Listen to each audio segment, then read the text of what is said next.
Bonsoir et bienvenue dans Inspiré de faits réels. Je suis Mathias. Et je suis Charles. Ce soir, nous n'allons pas vous parler d'un film en particulier. En ce mois d'août, nous avons décidé de vous proposer un numéro un peu plus personnel. Au programme ce soir, des expériences paranormales que nous avons vécues de près, une vieille enquête, des histoires effrayantes et une foule de recommandations de films pour que vous passiez des nuits blanches. On commence tout de suite avec une affaire sur laquelle nous avons enquêté il y a de cela quelques années pour la Tribune de Montélimar, un journal local, celle de la Dame Blanche, la plus célèbre d'Ardèche. Faites démarrer le moteur et préparez-vous à descendre la route nationale 102. On vous emmène à la rencontre de la larve d'Alba la Romaine.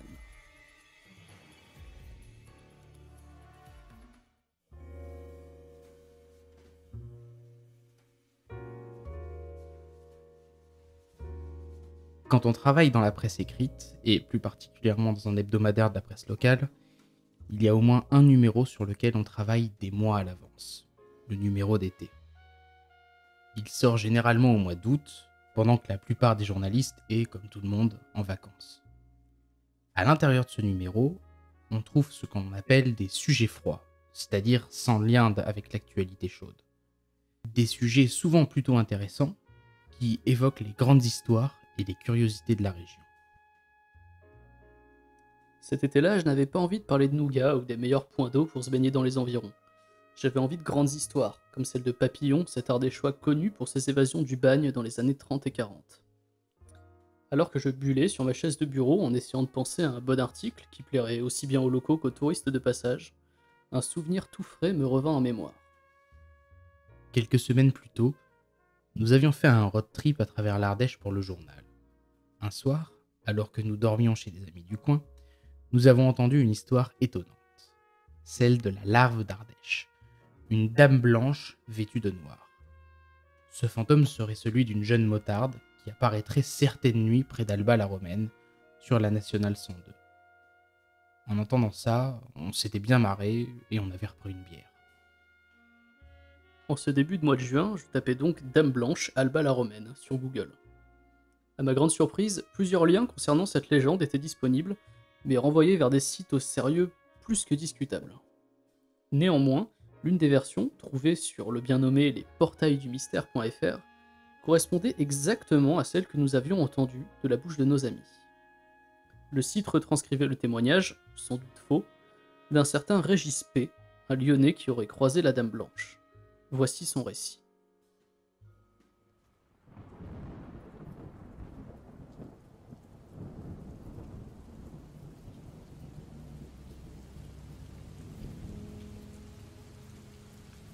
Je ne suis pas précisément superstitieux, mais c'est tout de même une drôle d'aventure qui m'est arrivée récemment, au printemps 1996.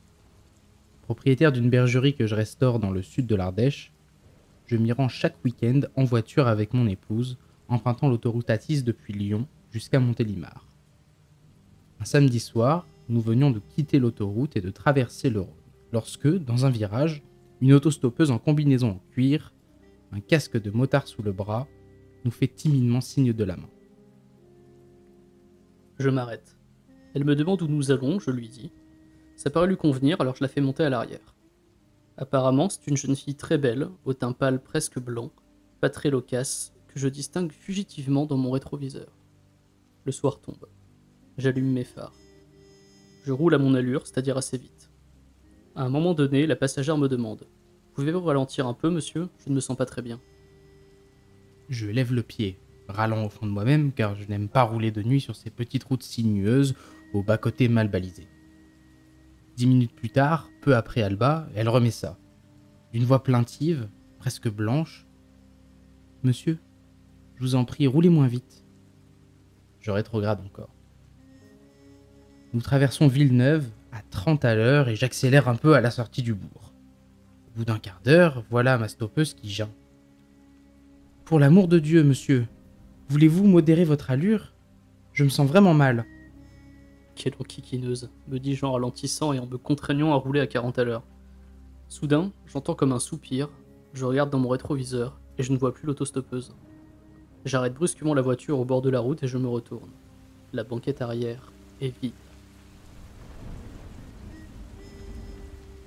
Je fais demi-tour et roule en silence et plein phare jusqu'à Aubenas. Je m'arrête à la gendarmerie.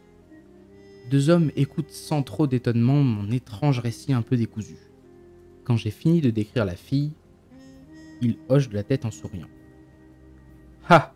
me dit l'un d'eux le plus sérieusement du monde. « Vous êtes le 3e à avoir la larve cette année.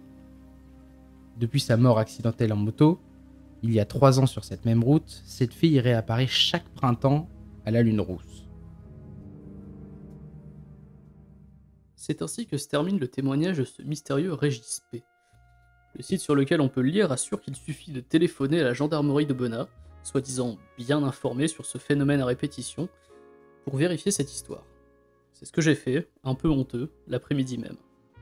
Autant vous dire que la scène était plutôt comique. Évidemment, les gendarmes n'avaient jamais entendu parler de ce Régis P. et de cette histoire de Dame Blanche. Je n'ai toutefois pas voulu lâcher l'affaire, et j'ai parcouru tous les journaux locaux sortis en période de lune rousse au cours des 30 dernières années. Après plusieurs heures passées dans les archives de la Tribune, je peux vous affirmer qu'aucune jeune femme décédée à moto près d'Alba-la-Romaine n'est mentionnée dans les pages faits divers. L'histoire n'était, sans surprise, qu'une légende urbaine. J'en ai toutefois tiré un article sur l'origine du mythe de l'autostoppeuse fantôme, qui a été jugé suffisamment intéressant pour faire la couverture du journal, avec une magnifique photo réalisée par Charles. Ce mythe est très ancien. Apparu dans les années 30 aux États-Unis, il tire son origine d'autres contes et légendes datant de l'Antiquité. On a par exemple trouvé des histoires de passagers de chars qui disparaissent. Qu'il s'agisse de fantômes ou de dieux de passage, le but est toujours le même, mettre en garde contre les dangers de la route. Car, comme pour les contes, les légendes urbaines actuelles ont souvent une morale.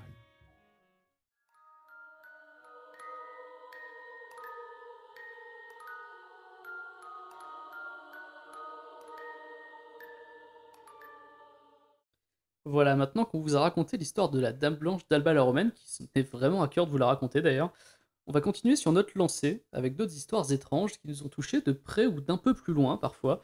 Et c'est Charles qui va commencer avec une première histoire qu'il a vécue, je crois, à Espeluche. Ah ouais, exactement. Alors c'est pas paranormal parce que je préfère le dire tout de suite. Je n'ai jamais vécu quelque chose qui pourrait se rapporter à du paranormal ou que je pourrais qualifier honnêtement de paranormal. C'est bien d'être Mais honnête. voilà, on va dire ça. En revanche, truc flippant, histoire d'été, histoire de lycée. Tu te souviens qu'on avait un petit groupe de musique? Mhm. On avait un petit groupe de Un musique. très bon groupe de musique, si je puis me permettre. Tu te souviens même du nom, je suis sûr, de tous les... Je ne me souviens pas du groupe, du nom nom du du groupe. groupe, mais je me souviens des musiques que j'ai longtemps gardées dans mon téléphone, qui était à l'époque, tu sais, les petits Samsung avec juste, tu sais, c'était des sliders. Oui, Avec juste le et il tactile pouvait lire le dessus. MP3. Et je me souviens que j'ai longtemps écouté tes chansons là-dessus. Le groupe, c'était The Uglies. The Uglies, tout à fait. Littéralement parce qu'on était moche déjà. Est-ce qu'on peut le trouver sur internet, ça, si on tape The Uglies? Je pense pas. dommage. Honnêtement, Internet ne s'en porte que mieux. Mais bon, toujours est-il que on enregistrait chez un des membres du groupe qui habitait dans le petit village, le tout petit village d'Espeluche dans la Drôme. Et alors, il y avait Charmant village. très charmant on peut le village avec préciser. un centre tout à fait mignon. Un big up à nos amis d'Espeluche. On en Voilà, a toujours à nos là-bas, je auditeurs, pense d'ailleurs. ouais. Toujours dans le coin. Et donc, la particularité, c'est que ça commence, en fait, quand on arrive devant la maison, donc qui est dans le centre-ville, ça démarre comme une petite maison de ville, quoi. C'est tout en hauteur, tout ça. Sauf qu'en fait, ce qu'on voit pas depuis l'entrée, c'est que cette maison est le donjon d'Espeluche. Donc, c'est la maison la plus haute. Quand on continue à marcher dans les escaliers et tout, on va à gauche, on va à droite, on se perd. Il y a 4 étages, c'est gigantissime le truc. Ça, nous avons fait des soirées dans cette Exactement. Dans cette maison. Exactement. Très bien. On y a fait des soirées et c'était, il y avait toute une moitié, la moitié supérieure, qui n'était pas réellement habitée. Si je peux me permettre un truc très flippant, je me souviens d'avoir essayé de faire cuire des pizzas dans une poêle. Dans cette maison. C'est très effrayant. Un soir de Nouvel An. Mais c'est une histoire très effrayante qui n'est pas le sujet, je pense, de cette histoire. Et donc, il y avait, voilà, et c'était comme dans beaucoup de maisons de campagne, enfin, disons, dans les petits villages, on laisse toujours tout ouvert. viens de taper dans le micro. Pardon pour vos oreilles. C'est l'émotion. C'est l'émotion. On laisse toujours tout ouvert, les portes, voilà. Et du coup, on a joué. Il y avait que nous dans la maison, le groupe. Donc voilà, on était comment on appelle ça? En stage d'été Musical. en musical à Espeluche. Et on a enregistré tout en haut du donjon. Mais Dans donc, une pièce à très haut plafond. si voilà, je me souviens très haut plafond, tout en haut. Et donc, du coup, monter les instruments dans les petits escaliers en colimaçon type château, c'était super compliqué. Parce qu'il y avait la batterie et tout et tout. bien. C'était moi le batteur. Préciser l'instrument. T'es batteur. Charles était batteur dans ce groupe. Exactement. Et du coup, voilà, on jouait tout en haut et tout était ouvert. Et en fait, c'était voilà, une petite maison comme ça à embranchement. On pouvait aller dans les pièces et c'était très facile de se cacher. Si je me souviens, c'était même à moitié troglodyte. Non, pas des tout à fait. Il y a des endroits où il y avait vraiment de la pierre de taille. Ah, mais voilà, ça pour le coup, c'était un truc en mode vieux château et tout et tout. Mais pas. Je sais pas si on peut qualifier ça de troglodyte d'ailleurs. Je ne t'avoue que je ne sais pas. Je me souviens de bibliothèque taillée dans le mur. Ouais, oui, non, c'est vrai. Ouais, t'as raison, ouais. Mais bon, Et puis il faisait très frais, très humide. Ouais, c'est vrai. Château. Château. Et Château donc hanté. Hanté du coup. Et du coup on a enregistré voilà nos petits morceaux en haut et tout et tout. On était au lycée, on était très contents. On avait quelques personnes qui venaient nous écouter des fois. Et Puis des petites. et voilà. Et arrivé le soir, on se rend compte qu'on a laissé la maison ouverte toute la journée. On descend, évidemment on ne check pas toutes les pièces. Et on se cale en bas, il commence à faire nuit, donc on ferme les portes, on se fait à manger. La cuisine, c'était la première pièce dans laquelle on entrait quand on rentrait dans la maison. Et là, alors je sais plus qui a lancé la discussion, mais il y a un des membres du groupe qui ressort un vieux fait divers. Un vieux fait divers qui s'était passé à Espeluche. Il y avait un mec qui, genre, il y avait un tueur, quoi, qui s'était baladé, mais il y a, je sais pas, 15-20 ans dans Espeluche et qui était passé. Le truc était un peu connu parce qu'apparemment, il serait baladé en énorme manteau noir en passant dans le cimetière. Donc, le mec devait avoir juste l'air d'un croque-mort horrible. Ou d'un gothique. Ou d'un gothique. C'était peut-être moi. C'était peut-être toi, exact. Oh là là. Alors là, un gros manteau en cuir noir. C'était toi la légende. J'étais un peu en mode un peu gothique. Je m'en souviens très bien. C'était peut-être moi qui me baladais de nuit dans le cimetière d'Espeluche. Et je t'en prie, continue. J'ai jamais tué personne en revanche. Alors que cette personne tu me rassurer. avait l'air de tuer des gens. Apparemment, ouais, il y avait eu des meurtres et tout. Et voilà, il était rentré en fait. On en parlait parce que le cimetière était à, je sais pas, 100 mètres peut-être de la maison. Et on se dit, ouais, on rigole, on fait, faut qu'on aille au cimetière et tout. Alors, rapidement, en fait, on se dégonfle. On n'y va pas. Ouais, donc des lycéens. Des lycéens. Par contre, on se dit, putain, c'est ouf. On a laissé de la maison ouverte toute la journée et genre toutes les pièces, enfin, c'est immense, c'est vieux, il y a 1000 endroits pour se cacher, c'est trop flippant, quoi. Et on se dit, ouais, c'est vrai, on aurait dû faire attention, il n'y a que nous et tout, bref. Et là, on va se coucher. Au bout d'un moment, il était très tard. Bon, on avait répété toute la journée, on était fatigués. Et là, répété. Ouais. Des bières, donc. Et là, donc je dors. Mon pote avait un lit sur 2 niveaux et moi je dormais sur le canapé qui était en dessous. Et il avait eu la bonne idée d'installer sa chambre donc à côté de l'escalier en colimaçon, donc l'escalier qui montait comme ça en mode tour. Il y avait des fenêtres dans chaque pièce. Il y avait des fenêtres qui donnaient sur chacune des pièces. Quand on montait l'escalier, on pouvait voir par chacune des pièces. Et tout était ouvert. Et ben, crois-le ou non, j'ai dormi 2 heures cette nuit-là. Parce que le canapé donnait sur une fenêtre. Et il y avait... déjà, un canapé qui donne sur une fenêtre la nuit. On n'est pas à l'aise. On n'est pas à l'aise, de base. Et là, la maison craquait. Ça faisait un bruit de fou furieux. Et le canapé donnait sur une pièce. Et juste, j'ai passé, je sais pas, les 3/4 de la nuit à regarder à travers cette fenêtre qui donnait sur un escalier en me disant je vais voir quelqu'un monter depuis la cave. Est-ce que tu as fini par voir quelque chose ? Non. C'était C'est ça que là. j'attendais. J'ai jamais assisté à de phénomènes paranormaux ou à des trucs. Je pense que je serais même plus là pour t'en parler. Mais j'ai réfléchi toute la nuit à comment je peux bloquer la fenêtre et la porte si je vois quelqu'un avec un immense manteau noir. À un moment donné, ma pire angoisse, c'était de m'endormir un petit peu, de réouvrir les yeux et de voir quelqu'un qui me regardait de l'autre côté de la fenêtre. C'est horrible. Mais c'était horrible. Et je pense qu'un des autres membres du groupe m'aurait fait cette blague à ce moment-là, mais j'aurais eu un arrêt cardiaque.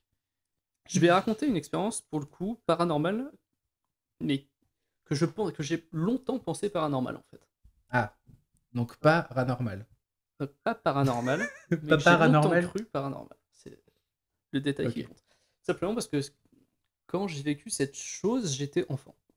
Ah, enfant à quel âge? Enfant, je devais avoir, je sais pas, 7-8 ans peut-être. Ah ouais, ouais, Genre avec école primaire, quoi. ouais, ouais. Et à cette époque-là, donc j'habitais à Montélimar, près du centre, voilà.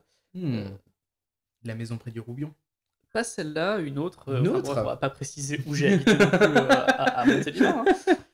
Mais maison qui, de base, fait pas du tout hantée, hein. On est donc sur un lotissement, dans une maison sans doute construite dans les années 70, tu vois, un truc où c'est quand même Résidentiel, compliqué pour qu'il y ait famille. quelqu'un qui soit décédé là-dedans, Ouais. clairement. Et je me souviens qu'à cette époque, j'avais un peu du mal à m'endormir. Et un soir, donc j'étais dans mon lit, une place d'enfant qui était située juste à côté de la porte. Et en fait, quand j'étais petit, j'avais peur du noir. Donc on laissait la lumière du couloir allumée, histoire que j'ai pas trop peur la nuit, et la fenêtre, la porte de ma chambre entrouverte, ouais. entrouverte. Donc, comme beaucoup d'enfants, Ouais. je pense, Exactement. un peu partout, qui ont peur du noir, on faisait comme ça. Et il n'y avait jamais d'ombre en fait sur cette porte. Jamais vraiment, tout simplement parce que mes parents étaient en bas en train de regarder la télé la plupart du temps, que ma petite soeur était couchée depuis longtemps, elle a 6 ans de moins que moi, donc à l'époque, moi elle était bébé quoi. Donc à cette époque-là, il n'y avait aucune raison pour qu'il y ait quelqu'un dans ce couloir en fait, qui était au premier étage de la maison. Et assez soudainement, j'ai vu pour la première fois une ombre commencer à se dessiner sur la porte. Mais une ombre de type humaine, quoi. C'est-à-dire de forme comme d'un homme. Sur la porte. Sur la porte, c'est-à-dire Côté, la porte est entrouverte. voilà. Toi, ton lit donne sur la porte un peu. Tu Voilà, vois. et donc je la vois sur le côté extérieur et qui se déforme, tu sais, derrière oui. sur la lumière que ça fait D'accord. sur le mur de la chambre, Comme si elle évidemment. avançait, on se déforme. Comme si elle avançait, un petit peu à la Insidious quelque part, Ouais. tu vois. Je commence à voir ça et je commence un peu à flipper ma race, surtout en me disant peut-être c'est. Enfin, au début, je me dis peut-être c'est mon père, tu vois. T'essayes de rationaliser même si t'es gamin et que tu commences à avoir peur. Ouais. Et là, je vois en fait que c'est l'ombre de quelqu'un qui porte un chapeau. Et mon père n'a jamais porté de chapeau. Et là, ton père débarque en Stetson. Hey, salut. Hey, comment ça va? Non, pas du tout. Et là, je commence à avoir vraiment peur et je commence à hurler. Ah ouais. Ah oui, parce que ça fait hyper facile. T'as une ombre avec un chapeau qui commence à s'approcher de toi dangereusement. Tu te dis, il va rentrer. Donc là, je commence à hurler. Mon père dévale les escaliers hyper vite en mode qu'est-ce qui lui arrive. Ouais. Et en fait, il arrive. Et là, l'ombre disparaît instantanément. Et en fait, je me souviens que j'arrivais pas vraiment à bouger. Juste au bout d'un moment, j'ai réussi à hurler quand je sentais que l'ombre était proche. Et là, mon père, mais non, mais il n'y a absolument rien, il n'y a rien, tout ça. Et pendant longtemps, je me suis dit, est-ce que j'ai vécu un truc chelou? Est-ce que du coup, j'ai imaginé ce truc ou pas? En fait, non, je ne l'ai pas imaginé. Et c'est bien des années plus tard, j'écoutais un podcast qui parlait de paralysie du sommeil.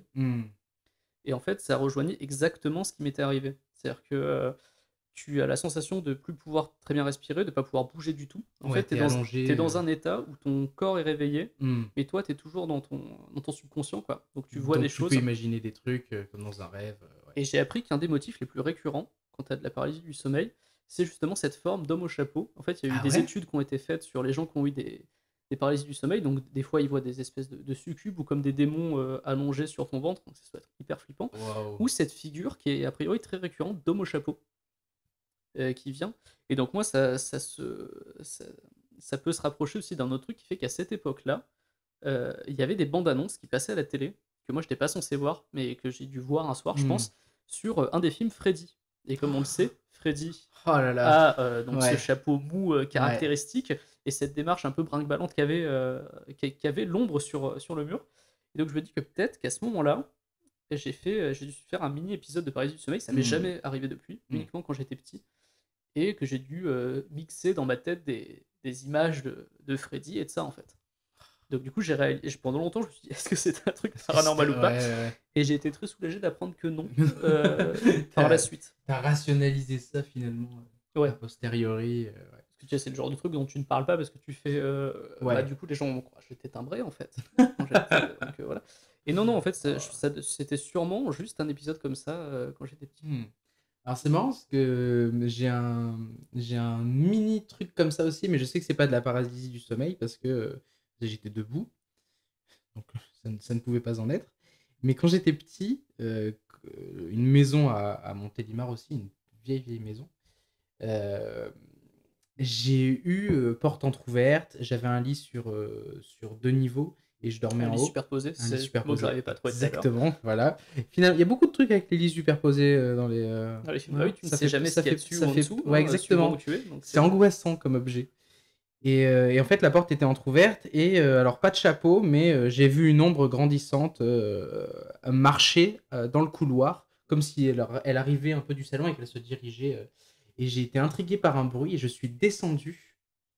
Et quand l'ombre est devenue vraiment grandissante, j'ai couru me réfugier pas au niveau du dessus, mais au niveau du dessous. Et je me suis endormi là et je me suis réveillé le lendemain matin. tu t'es endormi sous le lit, en fait. Sous le lit, ouais. Putain. Et tu réussi à t'endormir, moi, c'est ça qui Ouais. parce que ouais, ça, je n'arrive pas à dormir, tu vois, Et ce qui est... Non, mais tu vois, c'est mon souvenir d'enfant, parce que je pense que j'étais encore plus petit que toi. Ouais. Et c'est un souvenir d'enfant que j'ai. Hein. Là, pour le coup, à coup sûr, c'était mes parents. Enfin, pour le coup, une ombre C'était ton grandissante. père qui Ma passait. sœur devait, je sais pas, elle avait moins d'1 an, c'est sûr. J'ai 4 ans d'écart avec ma sœur. Elle avait moins d'1 an. Donc toi, Non, t'étais vraiment elle devait tout avoir jeune. ouais, aux alentours d'1 an. Et ouais, et j'ai cette espèce de souvenir de. Et moi qui me mets à courir, qui me cache, qui finalement me réveille le lendemain matin à un autre endroit où je me suis. Du coup. Et voilà, mais c'était pas. Je l'ai pas retenu forcément comme flippant parce que pour le coup, a posteriori, je me dis que oui, c'est le truc d'enfant. Par contre, moi, dans les trucs inexplicables qui me sont pas arrivés à moi, mais qui sont arrivés en fait à ma grand-mère, Mhm. il y a des trucs vraiment chelous. Donc ma grand-mère a vécu 1000 vies, hein, on en a déjà parlé entre nous. Donc ma grand-mère qui vient du Vietnam à la base, mais qui aujourd'hui ne parle pas vietnamien et seulement français avec un fort accent asiatique, par exemple. Déjà, c'est un mystère, je ne comprends pas. Mais voilà, il y a beaucoup de Elle choses. parle pas du tout vietnamien? Non, absolument pas. C'est étrange, hein, mais Ah ouais, pas je du savais tout. pas. Et c'est comme si elle avait occulté une partie Hmm. de ses premières années de sa vie. Je sais pas ce qui s'est passé exactement. Elle a une vie très riche et un petit peu aux quatre coins du globe aussi. Donc là, cette histoire se passe quand elle est revenue dans la Drôme après avoir passé quelques années à Paris. Donc là, à Paris, où elle écumait les discothèques à l'époque en tant que jeune divorcée, etc. Et donc là, elle revient dans la Drôme et elle se fait. Donc déjà, elle a un nouveau compagnon et elle a surtout un groupe d'amis qui font à l'époque, donc là, on est dans les années. Fin des années 60, début années 70, qui font du spiritisme. Ah. Mais du spiritisme vraiment comme on se le figure dans les films type Ouija, les origines, tout ça, c'est-à-dire Ouais. tout le monde autour de la table, on se tient les mains, il y a Hmm. il y a les petites lumières, les petites bougies, machin, la lumière qui vacille, etc. Vraiment comme ça, il le faisait dans un endroit qui s'appelait, je crois, la Maison Blanche, près d'Ancône. Il y avait une grande maison comme ça, elle m'a montré les photos. On dirait vraiment des images promo de The Conjuring. Oh On putain. est vraiment là-dessus. C'est vieille maison de campagne, donc la photo en plus est en noir et blanc. Tu vois, c'est un ancien mas légèrement délabré, tu vois, Ouais. ce genre de truc. Donc, les mas, c'est ces grandes demeures qu'il y a dans le sud de la France, près des champs. Et donc, elle faisait, comme elle me l'a dit, tourner les tables là-dedans. Donc, vraiment, littéralement, c'est-à-dire qu'il provoquait les esprits jusqu'à ce que ils fassent bouger des choses. Et elle me dit qu'une fois, vraiment, et elle me le dit ça en rigolant, c'est-à-dire qu'elle, ça l'a fait marrer. Je comprends pas comment ça l'a Ouais. fait marrer. Mais elle me dit qu'une fois, ils avaient fini la séance de spiritisme, donc ils avaient fait une séance de Ouija. Ouais. Donc déjà à l'époque, ils faisaient de la Ouija. Le fantôme, en l'occurrence, avait répondu à deux, trois questions. C'était en fait une personne décédée qu'ils connaissaient. Et, euh, et d'un coup, alors qu'ils avaient totalement fini et qu'ils commençaient à débarrasser, que c'était dans le salon, tout ça, la table sur laquelle ils avaient fait le truc s'est mise à bouger toute seule. C'est elle qui me raconte ça, mais vraiment en mode Hmm. ah, c'était super drôle. En plus, j'avais un copain qui essayait de la maintenir au sol et il n'y arrivait pas. Ma grand-mère, voilà. Ah, détendu. Je raconte ça, voilà, c'était super drôle, il arrivait pas à la tenir, tout ça, la force était vraiment forte et tout. Elle me raconte ça vraiment avec beaucoup d'humour et de détachement, mais enfin, je pense que si nous on avait vécu quelque chose comme ça, Ah, putain, ouais. on aurait flippé à mort, et c'est pas la seule histoire qu'elle m'a racontée, parce que toujours dans ces périodes où elle était à fond dans l'occulte et le spiritisme, elle allait se balader souvent près du cimetière de Rochemort Mhm. en voiture, parce qu'a priori il y a une légende à propos, une légende locale à propos d'un moine décapité qui aurait été Mhm. donc décapité près du château et qui entrait depuis les environs. Et elle dit que voilà, elle déconnait à propos du spiritisme avec une de ses potes dans la voiture quand soudain l'arrière de la voiture se serait soulevé d'un coup, mais juste une seule fois, mais genre soulevé en mode Elle a eu un accident, non? non, non, parce qu'elles étaient à l'arrêt. Il y a personne qui l'aurait rentré dedans. Non, non, personne, et aucune érafle, plus rien. Juste comme si l'arrière de la voiture, comme si tu Ouais, passais ouais, sur un ouais. dos d'âne, tu vois. Ouais, ouais, ouais. L'arrière qui se soulève et qui d'un coup retombe sèchement. Elle m'a dit, et ça je peux pas expliquer. Elle m'a dit, pour moi, je pense que c'est les esprits, quoi. Donc même aujourd'hui encore, ma grand-mère croit toujours à tous ces trucs, quoi. Mhm. Et j'aurais bien aimé l'interviewer là-dedans, mais elle veut pas trop en parler, tout ça en détail, parce que, bah, mine de rien, même si elle en parle avec détachement en mode rigolo, je pense que ça la fait quand même un petit peu Mhm. serrer d'avoir Mhm. vécu ce genre de phénomène, quoi. Mhm. Si elle les a vraiment vécus, mais bon, Ouais. ma Mais, grand-mère, ouais. voilà, voilà, je la crois, c'est ma grand-mère. Un jour, mon père m'a raconté qu'ils avaient fait. Mon père a fait ses études dans le sud de la France. Et il m'a raconté qu'un jour, avec des amis, il a fait une séance de spiritisme. Mon père est hyper terre à terre. Il n'est pas. Voilà, c'est le genre de mec qui a fait des études scientifiques, qui. Voilà. Et tu sais, le truc, je crois que c'est, si je dis pas de bêtises, c'est le truc où tu retournes un verre et chacun pose son doigt sur le verre. Ouais. Et là, il me dit, bah, je sais pas ce qui s'est passé, mais on a posé une question, on a demandé un truc, et le verre s'est déplacé vers une personne. Mais du Et coup, parce que tu connais le oui, trick avec oui, ce oui, genre de oui. verre, c'est C'est ce que toujours je une lui ai dit. personne Ouais. Et voilà, c'est exactement ce que je lui ai dit. qui Il fait, pousse. bah, écoute, je pense pas, il y avait personne qui, tu sais, qui avait l'air de pousser, tirer ou quoi que ce soit, tu vois, il y a un truc. Et il dit, ouais, le truc s'est déplacé. Putain, c'est fou, ça Et, me ferait et flipper, moi aussi, mais ça me tellement ferait flipper. tellement flipper. C'est la raison pour laquelle je n'ai jamais fait de spiritisme, Hmm. et je pense que j'en ferai Ouais, jamais. ouais.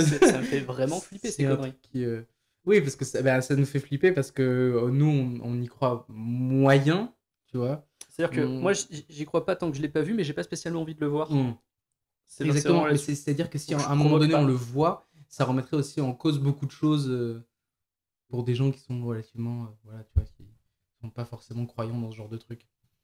Mais voir ce truc-là, ça nous ferait, à mon avis, réfléchir Mais sur déjà, beaucoup d'autres trucs, tu vois. on essaierait pendant longtemps d'essayer de trouver des solutions rationnelles à ce qui s'est passé.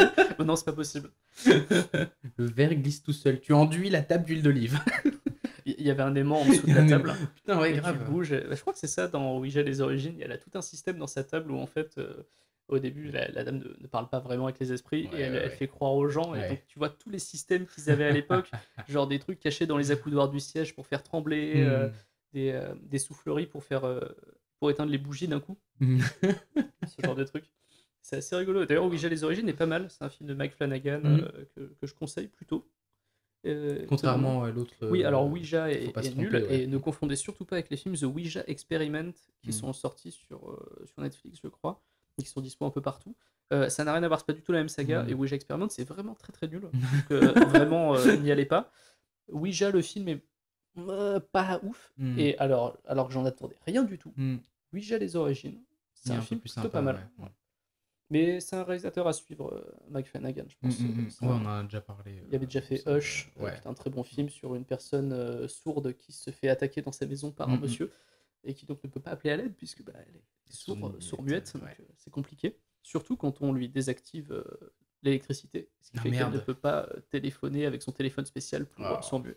Donc voilà, c'est Angoissant. un bon film. T'as vu une dernière histoire? J'en avais une dernière, ouais, mais c'est très court, hein, c'est juste ça. Je me suis souvenu en préparant l'émission que le père de mon ex avait un château hanté. Attends.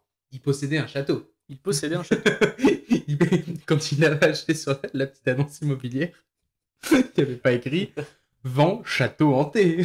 Alors, Rassure-moi. ils n'ont pas spécifié quand ils Et l'ont en vendu, fait- parce que le château a depuis été vendu en fait. Ah, d'accord. C'était un château qui était dans la famille depuis très longtemps. Et en fait, Posséder un château hanté. Je le vois tout de suite. dans la campagne romoise, Ouais. Alors, je me souviens Près- plus exactement où. Pas loin de Grignan? Je ou me quelque souviens que chose mon comme père ça était allé, parce que mon père est agent immobilier, était allé voir pour l'estimer et tout ça, donc, mais c'était trop loin, c'était hors de son secteur. Mais oui, le château a été pris en charge donc par une agence immobilière et a depuis été vendu. C'est un château où d'ailleurs il y a le film L'Âge de raison avec Sophie Marceau qui a été tourné.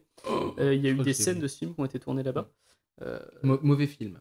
je l'ai pas vu, je Beau sais pas. château, mauvais film. Ok. Et donc ouais, ce château était hanté. En fait, j'avais entendu que donc c'était le père de mon ex qui racontait ça. Quand il était petit, en fait, il voyait des ombres passer dans le couloir, des bruits de pas la nuit. Mais en fait, alors il faut se figurer comment est le château. Donc on part sur des grandes pièces puisqu'on est dans un château. Hmm. Et les chambres où dormaient les enfants, je pense que ça devait être dans les anciennes zones où il y avait les chambres pour les domestiques. Hmm. C'est-à-dire que tu as un alignement de plein de chambres dans un couloir très étroit et les D'accord. toilettes au bout. D'accord. Et du bois, du parquet au sol, un truc Voilà, comme ça. et Ouais. très sombre du coup, parce que la seule lumière, c'est la fenêtre qui est au bout du couloir. Wow. Tu vois? Parce qu'après, il y a des fenêtres dans les chambres, Sombre, ouais. mais la seule fenêtre qui éclaire le couloir, c'est la fenêtre du bout du couloir en fait. Un couloir très étroit, la nuit, la faible lumière de la lune. Je pense que si tu veux voir quelque chose passer, même un oiseau qui passe vite fait Oui, derrière, c'est angoissant. tu peux croire que Mm. c'est ça si tu as envie d'y croire, quoi. Ouais. Donc lui racontait ça, est-ce que c'était vrai, est-ce que c'était pas vrai, est-ce que c'était des hallucinations comme quand t'es gosse, Ouais, voilà. ouais. Ça, je sais pas, mais en tout cas, voilà, ce château avait la réputation d'être hanté. Donc ça me faisait assez marrer de connaître quelqu'un qui possédait un château hanté. Il va Surtout peut-être faire aussi du près de bise, chez nous, non? dans la Drôme. Ouais. Il va faire du bise. Du business. Faire Du visiter le business sur château. château hanté. Tu veux dire comme le château de Fougeray, par Ouais, exemple? voilà, un truc comme ça, ouais. Putain, d'ailleurs, je vous invite à taper sur Google château de Fougeray et voir les nombreuses vidéos, les nombreux articles, les nouveaux reportages qui ont été faits sur ce château. Je pense qu'on en parlera un jour dans l'émission, notamment Oui. sur un aspect qui nous intéresse tous les deux, c'est-à-dire le côté très communication Ouais. des choses, très sémio. Il y a beaucoup de choses à dire sur sur ce château, et on en reparlera, je pense, une prochaine fois. Donc, on a parlé d'expériences paranormales qu'on a vécues de près ou de loin. De hein. près ou de Voilà, loin. Et Vécu entre plus ou moins guillemets. paranormales. Je voulais qu'on parle un petit peu des films qui nous ont fait le plus flipper, et surtout pourquoi. Parce que c'est vrai qu'on a donné nos goûts sur certains films Ouais. qu'on a traités dans l'émission, mais on n'a jamais fait vraiment de recommandations de films, pas forcément inspirés de faits réels d'ailleurs, mais de films d'horreur, de films d'épouvante, de thrillers, de films vraiment qui nous ont angoissés personnellement. Mm. On n'en a pas vraiment parlé par le passé, et je trouvais ça pas mal d'en parler, parce que peut-être que ça va donner des idées à nos auditeurs de films à regarder. Il faut bien occuper les soirées du mois d'août, déjà. Déjà, Hein, tout à fait. faut pas oublier ça. Et ouais, je te laisse commencer. Direct par... Direct. Direct. On m'a récemment posé la question, en fait, c'est pour ça que je pensais à faire ça. J'étais avec des cousins de ma compagne qui aiment beaucoup les films d'horreur et qui me conseillaient des films, d'ailleurs, notamment qu'il faut qu'on regarde, qui va faire flipper sa race. C'est un film thaïlandais qui s'appelle Shutter, sur un mec qui prend des photos et il y a des esprits dessus, et a priori ça fait super flipper. Ça, c'était le film qui a fait le plus flipper une des personnes autour de la table, et j'ai fait ok, celui-là je le note, je le regarderai. Donc si vous aussi vous voulez le regarder, nous on l'a pas encore vu, hein, mais faudra qu'on se le regarde, ça a l'air dingue. Et moi, le premier film qui m'est venu à l'esprit, en fait, c'est un film qui n'est pas un film d'horreur, en fait, à la base. C'est plutôt un drame surnaturel, on pourrait appeler ça comme ça. C'est le film sud-coréen Deux Sœurs. Et j'en avais déjà brièvement parlé dans une émission précédente, qui est un film qui, moi, me fout vraiment les boules. C'est considéré comme un film d'horreur, ça? Bah, en fait, il y a des apparitions fantomatiques dans le film. Ouais, il y en a. On va vite quand même dans le malsain, dans le... Enfin, ça, c'est quand même assez très horrifique, malsain. non? Et en fait, je pense que c'est pour ça que ça m'a fait vraiment flipper. Ouais. C'est très malsain. Mais en vrai, c'est pas considéré comme un film d'horreur à part entière. Quand tu regardes sur les sites, genre sur Allociné, tout ça, il est considéré comme drame. Ah ouais? La plupart du temps. Et c'est vrai que c'est un drame de fou. C'est un film à twist, parce qu'il y a beaucoup de twists dans le film. Je vais pas spoiler ce qui se passe dans le film. En gros, au début du film, on voit une jeune femme qui était passée en asile psychiatrique, qui rentre chez son père et sa belle-mère. Et là, se suivent toute une série de visions, de trucs. On sait pas elle a une sœur, on sait pas ce qui arrive à sa sœur exactement. Donc on va avoir plein de flashbacks, plein de flash-forward aussi, de choses où on ne sait pas si on est dans la réalité ou dans un fantasme de la part de la fille ou de la part de quelqu'un d'autre. Donc le film est très très confus. Il y a plusieurs niveaux. Et Ça joue souvent, sur plusieurs niveaux et la narration un peu linéaire change comme ça d'un niveau à l'autre et on sait pas trop sur quel pied danser. on est complètement perdu en fait Ouais. dans ce genre de film, et je me rends compte que les films qui m'ont fait le plus flipper, Ouais. finalement, c'est ceux où il y a ce sentiment de perte de repère totale. Donc il y a deux sœurs, mais il y a aussi, et ça c'est plus surprenant parce que c'est pas un film du tout connu Mm, pour mm. l'horreur, c'est Mulholland Drive Ouais. de David Lynch. Donc déjà, globalement, David Lynch, ce qu'il fait me fout les boules. On en reparlera après. Parce que moi, Je t'ai Twin mis Peaks, voilà, moi, le je personnage t'ai de mis du Bob, je suis David pas Lynch bien. après. Voilà, David Lynch, globalement, me fout plutôt les boules, et c'est vrai que dans Mulholland Drive, il y a une scène en Mm. particulier qui m'a traumatisé pendant des années, et parce il y a un côté inattendu, en fait, qui Ouais. survient. Donc, il y en a deux, en fait. La première, c'est au tout début, Naomi Watts part à l'aéroport, et il y a deux vieux qui repartent en taxi. Genre, ils l'ont Mhm. accompagné à l'aéroport, et les deux vieux repartent en taxi. Et t'as un plan fixe sur les deux vieux à l'arrière du taxi qui, d'un coup, se mettent à rire de manière hystérique. L'angoisse. Mais c'est horrible, tu Ouais. sais pas pourquoi ils rigolent, genre comme s'ils avaient fait un mauvais coup, Ouais. c'est atroce. Cette scène-là m'a foutu les jetons. Et la scène surtout qui m'a fait le plus flipper, c'est un moment où, donc dans Mulholland Drive, on ne sait jamais vraiment si on est dans la réalité, dans un cauchemar, Ouais. Mm. dans une vision alternative de la réalité. Là, en l'occurrence, on est dans une partie cauchemar, je pense. Il y a un des personnages qui est dans un dîner, tranquillement, en train de manger avec un pote, et on le sent stressé. Il a peur pendant toute la scène, on ne sait pas ce qu'il a. Il lui dit: Je vais mourir. Et il sait pas ce qui va se passer et tout ça. Et en fait, au bout d'un moment, il sort, mais il sort pas par l'avant du dîner, il sort par l'arrière. Et là, il tombe sur un SDF avec une tête atroce, mais genre, il rentre dans le cadre d'un coup, en fait, donc Mm. t'as un effet de jumpscare. Et là, d'un coup, le mec a tellement peur qu'il meurt de peur, instantanément. Et toi, t'es devant la scène et tu fais: Oh Putain, putain! ouais. Et cette scène-là m'a traumatisé, mais vraiment pendant des années, quoi. Je comprends le truc. Est-ce que avec Lynch, t'as vu Blue Velvet? Non, j'ai pas vu Inland Empire non plus, et c'est Ouais. les deux que je veux pas regarder parce que c'est les Ouais, plus ouais, ouais. chelous. Voilà, il y a quelque chose comme ça.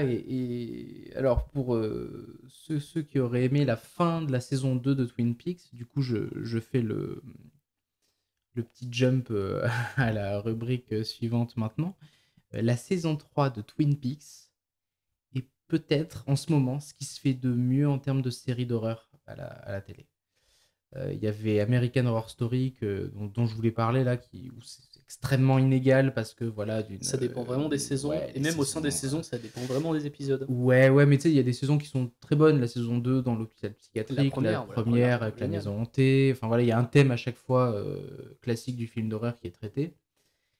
Et pendant longtemps, American Horror Story, c'était quand même une excellente série d'horreur. Aujourd'hui, c'est quand même. Ils continuent, hein, ils en sont à la saison 6, je crois, 6 ou Oui, 7. c'est Raonak. Ouais, Je sais plus comment ça s'appelle. je t'avoue que j'ai pas suivi. C'est un truc dans les bois, en fait, c'est ça? Ouais. Ouais. Mais par contre, la saison 3 de Twin Peaks, qui a attaqué il y a maintenant un mois et demi, 2 mois, déjà, enfin, personnellement, j'adore. C'est la suite directe de la saison 2. Et ce que tu décris de David Lynch, là, c'est exactement ça. C'est une série que je me mets le soir sur ma télé avant d'aller me coucher. Et je le Tu fais, dois faire des je le mets, cauchemars, mon voilà, gars. non, non, non, je fais pas de cauchemar parce que ça m'angoisse quand je le regarde. Mais disons que, je sais pas, il y a un truc où à un moment donné, tu sais, t'apprécies le talent. Et t'apprécies, et tu dis, ouais, c'est fou qu'il arrive à me faire ressentir ça alors que c'est juste un enchaînement de plans. Voilà, quoi, c'est. Et à un moment donné, tu sais, tu surpasses la peur, et il y a une sorte d'émerveillement face à des scènes un peu ésotériques ou bizarrement filmées, ou ceci ou cela. Bah, la saison 3 de Twin Peaks me fait exactement ça. C'est des fois des enchaînements de plans un peu mouvants, comme ça, on dirait, il a l'impression qu'il prend la caméra et qu'il la bouge un peu bizarrement, sur des textures un peu opposé, genre un sol, il y a toujours ce truc au début de sol quadrillé avec des lignes très Mhm. dures et d'enchaînement avec un velours rouge qui a des mouvements un peu amples. Oui, comme dans la Red Room qu'on Exactement, voit dans les voilà, saisons 1 et 2. ouais, ouais, qu'on voit un peu dans la saison 1, beaucoup dans la saison 2 et qu'on voit aussi un peu là dans la saison 3. Et bien rien que ça contribue ça commence le malaise. C'est-à-dire qu'il joue avec les textures, il joue avec les formes, c'est un peu dissonant. Et rien que ça, je trouve que ça commence, il enclenche, disons, un phénomène de malaise et après il le continue dans l'épisode et il y a des épisodes là de la saison 3 de Twin Peaks qui sont carrément horrifiques. Là, on arrive au milieu de la saison en ce moment, donc Au je moment vais où on pas enregistre, spoiler, ouais, au moment où on enregistre, on est au milieu de la saison. Il est censé avoir 18, enfin, il va y avoir 18 épisodes de cette saison, donc on est exactement au milieu et il y a des moments d'épisodes où je me dis: «C'est juste la meilleure série d'horreur qu'on peut regarder». C'est pas explicitement horrifique, mais ça joue avec des éléments d'horreur qui sont incroyables et j'ai l'impression qu'il y a quasiment que Lynch qui sait faire, on le voit un petit peu et on va en parler, là avec Babadook ou des trucs comme ça, tu vois? Où il mais y a un qui arrive drame à ce point à derrière, faire une mais sensation d'inquiétante, étrangeté, ouais, ouais, malaise. C'est vrai que lui, c'est un il des, est très, très bon pour ça, ouais. bah, lui et puis il y avait, sur un des films qui moi m'ont fait le plus flipper, et aujourd'hui ça va un peu mieux, mais pendant très Mmh. longtemps ça a été le film d'horreur qui m'a fait le plus flipper, c'est Shining et donc du coup c'est vrai Ouais, que Kubrick ouais, lui ouais, aussi ouais. est très fort sur ce film en particulier, Et oui.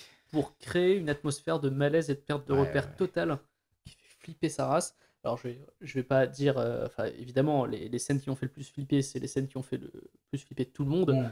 Là, on va partir sur cette scène de la salle de bain avec la transformation, l'apparition des deux Les 2 gamines. sœurs, ouais. Étrangement, j'ai jamais eu peur sur la scène tu sais, des ascenseurs qui s'ouvrent et qui déversent un flot de sang. Je sais que beaucoup de gens ont Ouais. eu les boules devant ça. Moi, Ah ça ouais? me. Non, je sais pas si le alors, ça m'étonne que des gens aient eu peur devant ça parce que c'est plus, là, pour le coup, il y a quelque chose, c'est ça alors la C'est plus ni onirique que ouais, c'est flippant, hein. onirique, c'est pas comparable à Lynch, c'est très différent de ce que fait Lynch, mais, je pense que l'objectif est un peu le même. Dire que tu as ce truc, ce sentiment, de quelque chose d'anormal, enfin, tu sais, tu te demandes comment, les ascenseurs ont été remplis de sang aussi. Il y Oui, a un truc, je sais pas, tu te poses des questions, sur c'est pas que le flot rouge qui arrive jusqu'à la caméra, qui traverse le couloir pour arriver jusqu'à la caméra. C'est, ouais, je sais pas, il y a un truc derrière aussi et je sais pas si tu savais, je sais pas si on en a déjà parlé dans ce podcast. Il me semble qu'on a déjà parlé de Shining à 2-3 reprises. Mais tu sais que l'architecture de l'hôtel, si tu suis Dany, oui. on en avait parlé, Elle est elle impossible est en fait. impossible. En fait, le Kubrick a tenu à ce que ce soit filmé voilà, dans un lieu, mais en fait, il a monté les scènes où Dany se balade en tricycle et on suit la caméra derrière, voilà, on suit l'enfant qui se balade en tricycle sur la moquette de l'hôtel. Et en fait, si tu essaies de regarder, il va à gauche, il va à droite. En fait, après, quand les personnages repassent par ces endroits-là, ou quand c'est assez facile à faire parce que ils passent par des endroits un peu clés. Enfin voilà, il y a quelques lieux comme ça qui est possible de repérer. Mais en fait, on se rend compte que ce n'est pas le tracé que fait Dany n'est pas possible. Ça ne correspond pas à l'architecture de l'hôtel. Et c'est monté, c'est voilà, c'est travaillé. Et il expliquait, notamment Kubrick, que pour lui, ça c'était la perte de repère, un des grands ressorts, on va dire, pour faire naître l'angoisse. C'est-à-dire que tu peux pas savoir si à gauche ou à droite il va y avoir tel ou tel élément, Parce que parce t'es paumé que en fait. t'es paumé, Tu voilà. sais pas où t'es. T'es complètement paumé. C'est ça qui est horrible, je trouve, dans celui-là. Et moi, il y a deux gros ressorts qui me font flipper. C'est souvent donc, voilà, ce côté perte de repère totale et folie qui peut survenir à Hmm. n'importe quel moment. C'est vrai que la Ouais. folie dans Shining me fait vraiment flipper, par exemple. Et il y a le côté. Moi, je suis très sensible au rythme. Souvent, Mhm. on m'entend dans cette émission critiquer les films qui manquent de rythme parce que ça me saoule. Mais en Ouais. fait, moi, j'aime bien quand le réalisateur joue avec moi, avec le rythme. Hmm.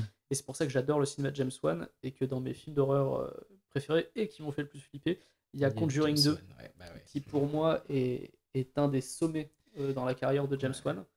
J'aime bien toute sa filmo, Mm. mais Conjuring Mieux que 2 le 1. encore plus. Ah ouais. Parce que je trouve qu'il va encore plus loin justement dans ce jeu Hmm. avec le spectateur sur le rythme.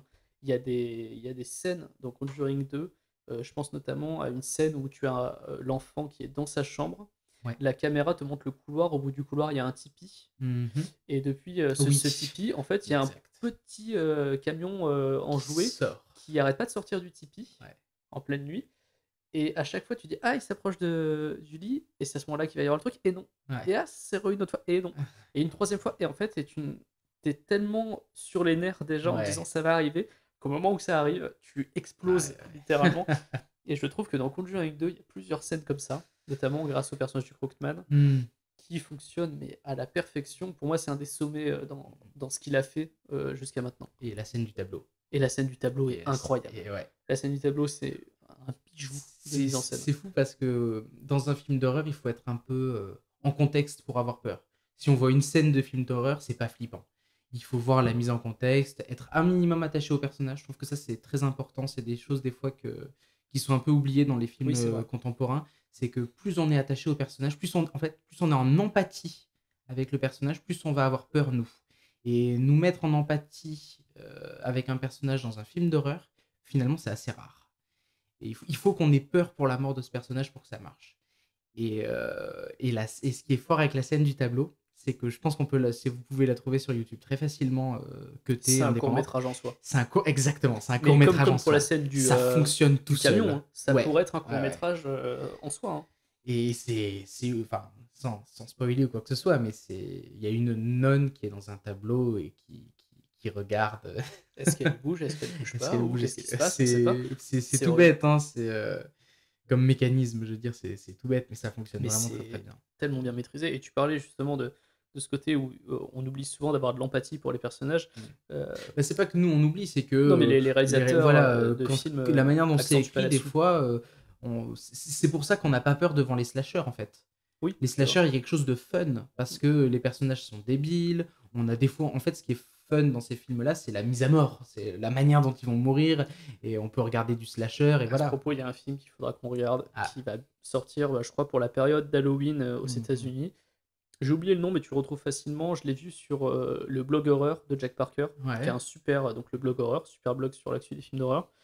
C'est un film où le pitch, c'est Un jour sans fin, mais en slasher. C'est-à-dire qu'il y a je crois que c'est une lycéenne qui se réveille tous les matins, mais c'est toujours le même jour et à la fin de cette journée, elle se fait tuer par un Oh, mec. Et donc du coup, à chaque fois qu'elle revit la journée, elle va essayer de pas se faire tuer par le c'est une mec. bonne idée ça. Sauf que du coup, à chaque fois, elle se refait tuer, donc tu dois avoir plein de mises à mort différentes, j'imagine, jusqu'à ce qu'elle réussisse à s'en sortir. Ouais. Parce qu'on suppose qu'à la fin, elle réussit à s'en sortir. Enfin, je pense. Sinon, ce serait Ce- très cruel comme film. ce serait horrible comme film. Juste le truc de à la fin, bah non, elle meurt encore. Et j'ai vu la bande-annonce et c'est assez marrant. Ouais. Et je pense que ça peut être à la fois drôle et un peu stressant sur certains moments, parce que le tueur a un masque, qui fait un petit peu bébé et qui est un peu flippant. Mais est-ce que le tueur est pris dans la boucle? Il s'appelle Happy Death Day, je crois. Happy Days Day? Death Day. Ouais. Death Day. Joyeux jour de mort. Ouais. Est-ce que le tueur est pris... On sait si le tueur est pris dans la boucle ou pas? Dans la boucle temporelle? Ça, je ne sais pas. Parce que elle a conscience qu'elle se réveille et que c'est toujours le même jour. Mais si elle n'arrive pas à échapper au tueur, c'est que peut-être lui aussi n'est pas pris dans la boucle et que du coup... Il faudra attendre la sortie en salle Ah. ou une bande-annonce plus, détaillée pour le voir. Mais Ouais. ce film avait l'air très bien. Ouais. Mais si je parlais de l'empathie, c'était pas du tout pour ça, c'était pour autre chose. C'était pour en venir à un de tes films préférés, à toi. Ouais. Et bah, moi aussi, hein, on l'a vu ensemble au cinéma et on a flippé notre race, qui illustre, à merveille ce côté, empathie à fond pour les personnages qui fait que tu flippes à mort. C'est Babadook. Ouais, exactement. The Babadook. C'est exactement The ça. Babadook. Ouais, c'est ça, parce que ça raconte l'histoire d'une mère qui a grosso modo du mal à éprouver des sentiments pour son enfant. Il y a eu c'est exactement la première scène du film, donc il n'y a pas de spoil. On en a déjà parlé de toute façon, il me semble, Babadook dans le podcast. Je ne sais plus de quel Il me film on semble parle, ça fait que tellement dans les longtemps. premiers épisodes, il me semble qu'on en a parlé. Où voilà, on comprend que le conjoint meurt dans un accident. Et en fait, elle a du mal à aimer son enfant. Elle se retrouve seule. Qui est un petit con, hein, enfin, on va le dire tout de suite. Voilà, Dans les au premières début, scènes, c'est vraiment un petit con. Et on est très en empathie souvent avec la maman du coup. Et voilà, elle se démerde. Elle a un taf un peu compliqué d'infirmière, si je dis pas de bêtises, il me semble. Enfin, de service s'occupe d'aide de à la personnes personne. âgées, Ouais. Et en fait... on va pas spoiler, mais il se passe un truc après ouais. une vingtaine de minutes de film, on va dire, qui retourne complètement le truc et où là tu es en empathie totale avec l'enfant. Ouais, c'est ça. La focale change. Et c'est brillant. Enfin, jusqu'à la fin, c'est brillant. Et c'est là pour le coup, ça joue sur des ressorts d'horreur classiques, mais sur une base de drame. Mm.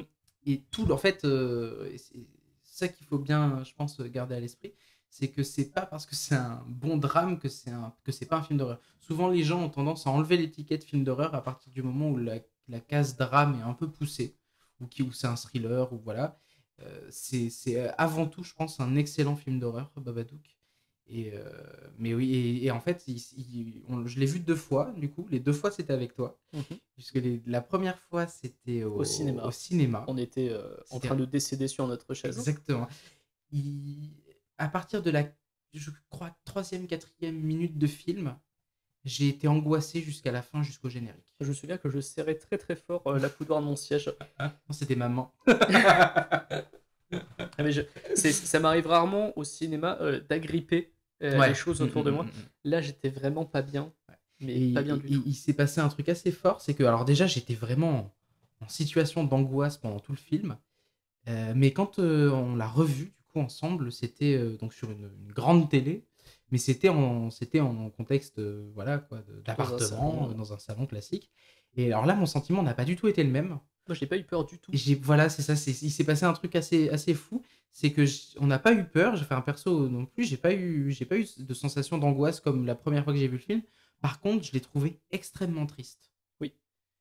Et ça, c'est très fort, je trouve. En fait, passer le côté horreur où tu sais ce qui va se passer, etc. Quand tu le revois, tu t'intéresses vraiment à l'histoire. En fait, quand tu connais le dénouement, du coup, tu le regardes aussi différemment. Ouais. Et c'est vrai que du coup, l'histoire est extrêmement triste et tu te prends vraiment ça en pleine gueule quand tu le revois. En fait, ça m'a fait exactement la même chose. Ouais, c'est le genre de film qu'on peut revoir 2 fois et c'est pas une, je sais pas comment dire, c'est pas une fin à twist qui va vous faire relire la totalité du film, de tout ce qui s'est passé, mais une fois qu'on l'a vu, on dégage certaines choses parce que l'angoisse est tellement bien amenée. Je trouve que les éléments d'angoisse sont tellement forts et tellement bien amenés que parfois ça peut empiéter, on va dire, sur l'histoire. Et quand on est débarrassé un peu de ça la deuxième fois, l'histoire est vraiment triste et prenante. Donc voilà, regardez-le une première fois si vous pouvez dans les meilleures conditions, c'est-à-dire avec un très bon son au cinéma. S'il repasse au ciné, parce que des fois, tu sais, ils font des des fois dans certains petits festivals ou même des projections spéciales, ils le font. Si ça arrive près de chez vous, c'est vraiment un film qui mérite d'être découvert au cinéma, je pense.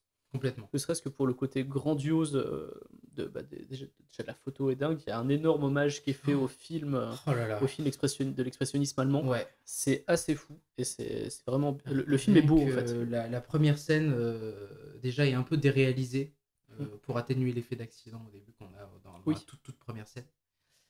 C'est un peu déréalisé et rien que ça c'est un très beau film. Ouais, c'est vraiment très beau. Et en plus, et c'est assez rare pour être souligné, c'est une réalisatrice.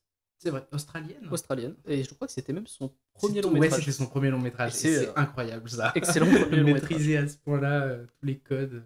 Je crois qu'on va terminer sur les films qui nous ont fait le plus flipper. Moi, je vais juste citer pêle-mêle 2 autres qui me revenaient en tête comme ça, c'est-à-dire Rec, le film espagnol. Rec. Voilà, c'est un des premiers films d'horreur que j'ai vu au cinéma. On l'avait vu ensemble aussi, non? Exactement. Au Templier de Montélimar. Exactement. Ouais, je me souviens très bien. C'est dans un cycle zombie. Exactement, c'était une journée où le monsieur qui tenait le cinéma, je sais pas s'il le tient toujours, Didier, faisait une journée entière consacré au film de zombies. Je crois qu'il y a eu 5-6 films. Ouais, mais de suite dans la journée. Pas forcément des films d'horreur d'ailleurs.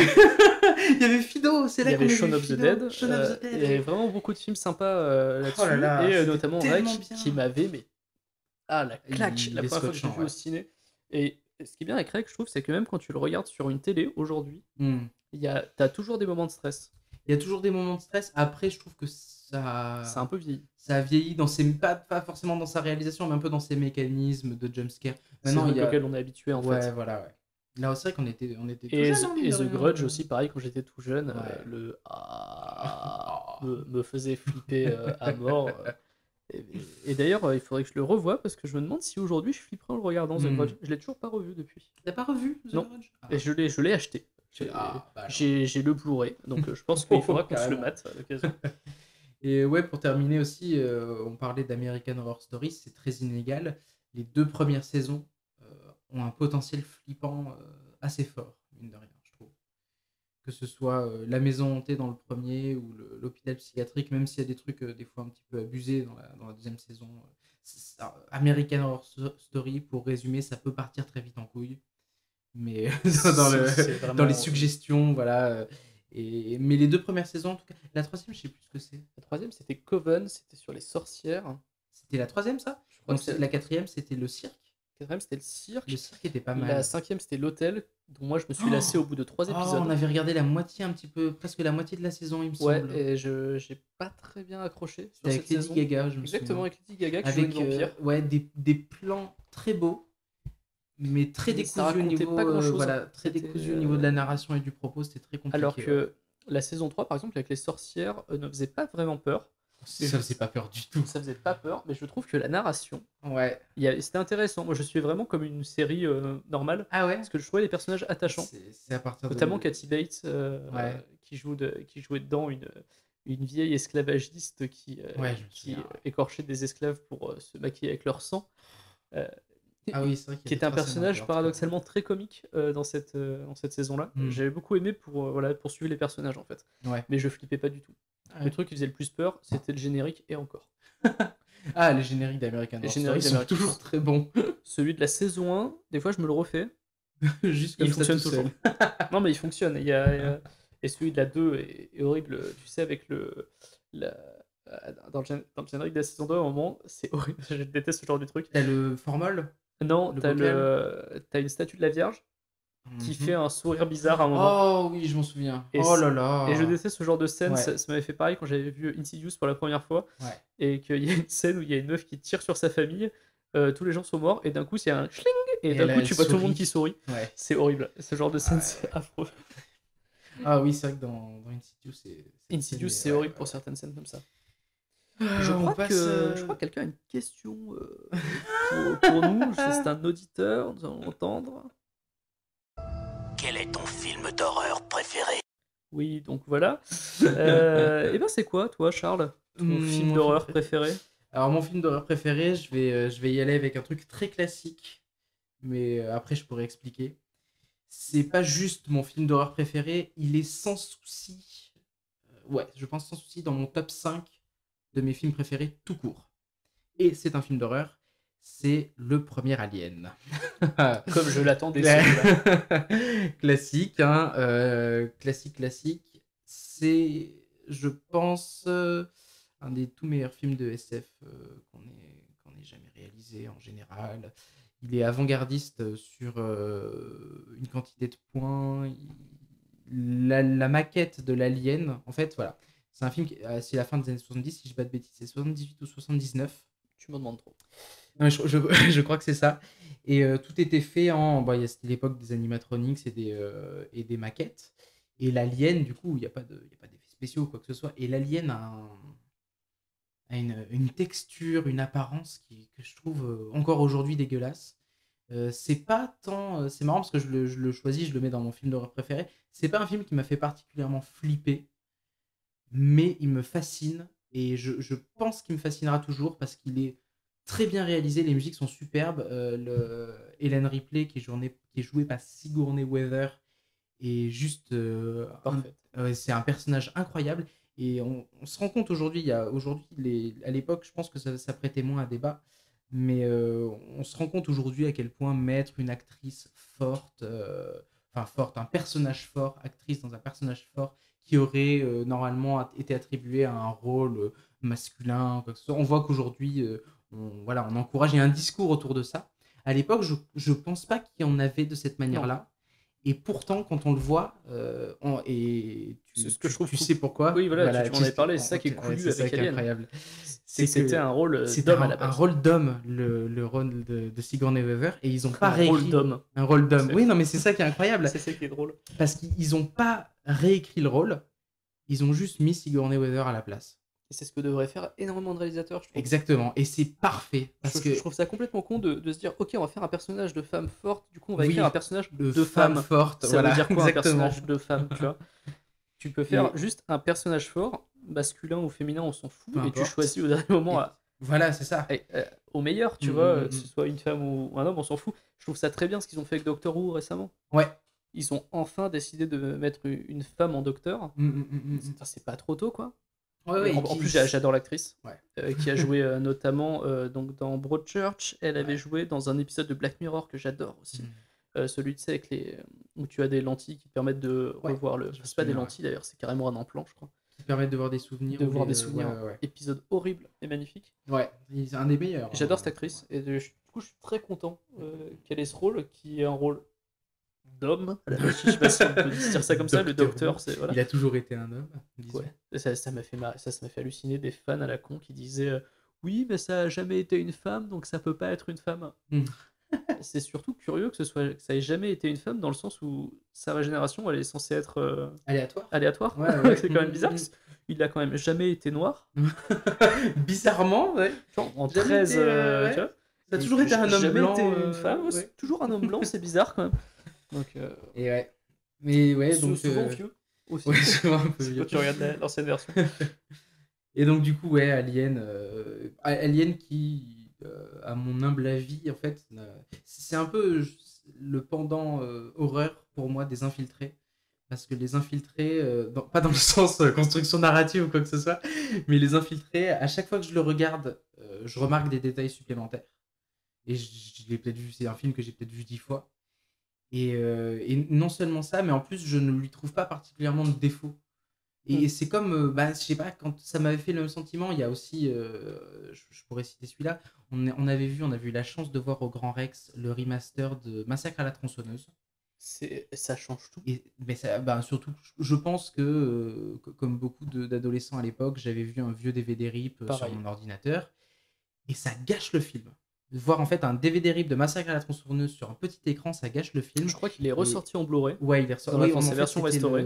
Je pense que c'était pour la version 4K qu'on avait c'était à l'occasion de et ce franchement, remaster-là, ouais. Jetez vos DVD pour une Massacre à la tronçonneuse, jetez-vous sur la version Les jetez restaurée. pas, mais donnez-les à quelqu'un qui aurait envie de voir le film. Mais si vous pouvez vous permettre d'avoir Massacre à la tronçonneuse en belle qualité sur un bel écran, ça vaut vraiment le coup. C'est un film qui est divinement bien réalisé et dont le propos change complètement à partir du moment où on s'attache à ça. Et enfin, tu vois, la scène, la fameuse scène de dîner que tout le monde trouvait marquante et tout. Et là, elle prend une autre dimension. Ouais, c'est ça. En mauvaise qualité sur un ordi, enfin en qualité disons classique, en DVD RIP sur un ordi, sur un fichier vraiment compressé et un écran lambda, ça a pas d'ampleur. Je l'avais regardé sur le vieil écran de la vieille tour qui était sur Windows XP. sur Kazaa. T'avais une musique en 16 bits, c'est ça? Elle a été téléchargée avec Shazam.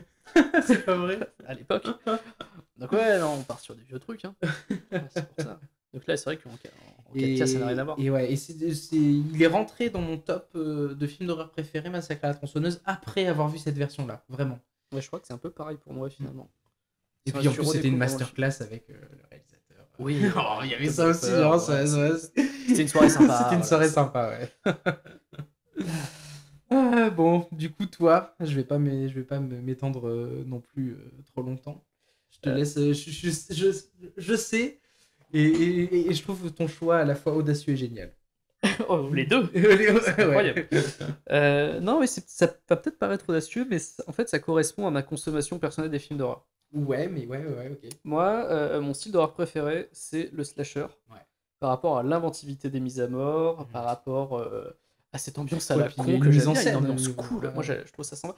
Particulièrement fin années 90, début 2000. Donc toutes ces conneries comme Massacre à la Saint-Valentin, Meurtre à Saint-Valentin 3D. J'adore Meurtre à Saint-Valentin 3D. Il y a Jensen Ackles dedans, de Supernatural. J'adore ce film. Donc ouais, Mortal Saint-Valentin avec Dennis Richards. Les Scream, évidemment. Souviens-toi l'été dernier 1 et 2. J'adore toute cette vibe, en fait. Et donc, du coup, pour moi, le plus incroyable, le meilleur de cette vibe-là, c'est Urban Legend, le premier. Je suis complètement d'accord avec toi. Dans lequel on retrouve Rebecca Gayheart, qui est donc cette femme qui joue la folle dans tous les films slasher de ces années-là. On retrouve également Lex Luthor de Smallville, Michael Rosenbaum, il s'appelle.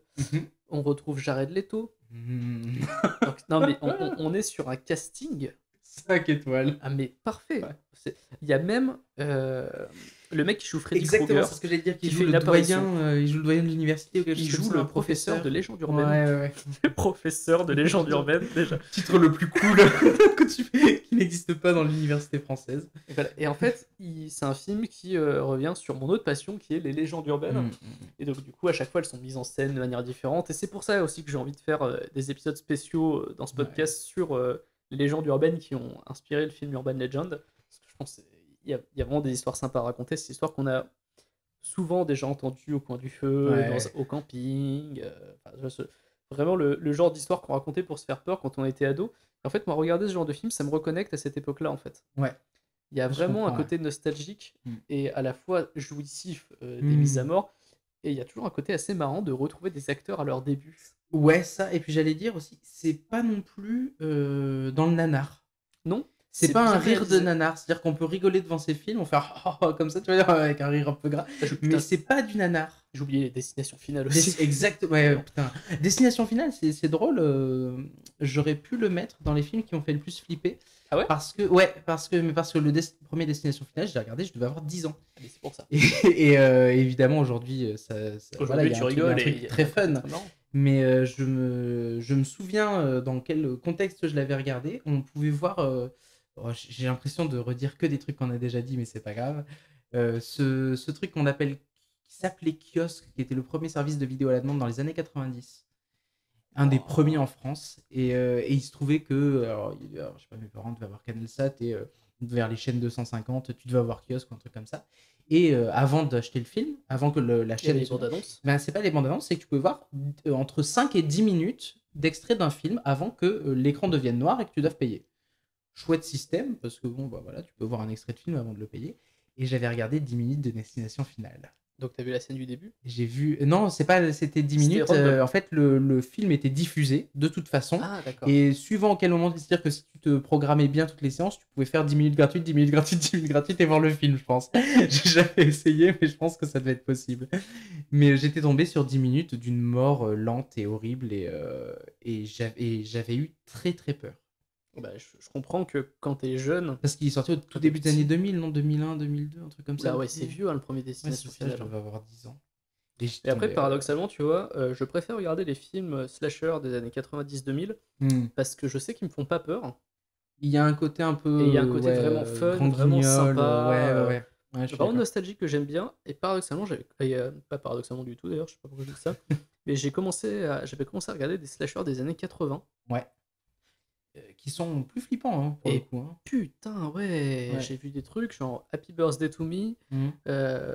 J'ai vu un truc, ça se passe dans... Alors, c'est pas... Je sais que tu vas dire Jason, mais c'est pas Jason. Ça se passe dans un camp de vacances et il y a des gens qui meurent. Jason Sleepaway Camp.